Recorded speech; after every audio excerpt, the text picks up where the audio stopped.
UK MP tulip সিদ্দিকীর বিরুদ্ধে গ্রেফতারি পরোয়ানা, এটি কি রাজনৈতিক নাটক নাকি বাস্তবতা? আজকে আমরা আলোচনা করব তুলিপ সিদ্দিকীর বিরুদ্ধে জারি হওয়া গ্রেফতারি পরোয়ানা নিয়ে। এই ঘটনা কি শুধুই আইনি নাকি এর পেছনে রয়েছে গভীর রাজনৈতিক উদ্দেশ্য? পয়েন্ট এক, অভিযোগের পেছনের ঘটনাটা।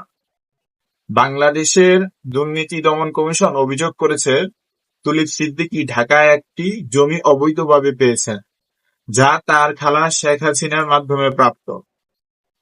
তুলিপ এই অভিযোগ অস্বীকার করেছেন এবং এটিকে রাজনৈতিক উদ্দেশ্য প্রণোদিত বলেছেন। তুলিপ সিদ্দিকীকে ইউকে পার্লামেন্টের সদস্য এবং এই অভিযোগের ফলে তিনি তার ট্রেজারি ইকোনমিক সেক্রেটারি পদ থেকে পদত্যাগ করেছেন। তবে ইউকে এবং বাংলাদেশের মধ্যে কোনো তথ্যপূর্ণ চুক্তি না থাকায় এই মামলার ভবিষ্যৎ অনিশ্চিত। প্রেক্ষাপট: এই অভিযোগ এসেছে শেখ হাসিনা সরকারের পতনের পর। যখন একটি অন্তর্বর্তী সরকার ক্ষমতায় এসেছে, অনেকেই মনে করেছেন এই অভিযোগটি পূর্ববর্তী সরকারের সমর্থকদের বিরুদ্ধে রাজনৈতিক প্রতিশোধের অংশ।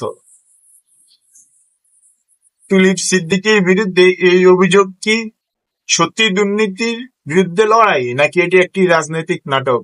আপনার মতামত কি? কমেন্টস করে জানান। আলোচনা চালিয়ে যান। সবাই ভালো থাকবেন।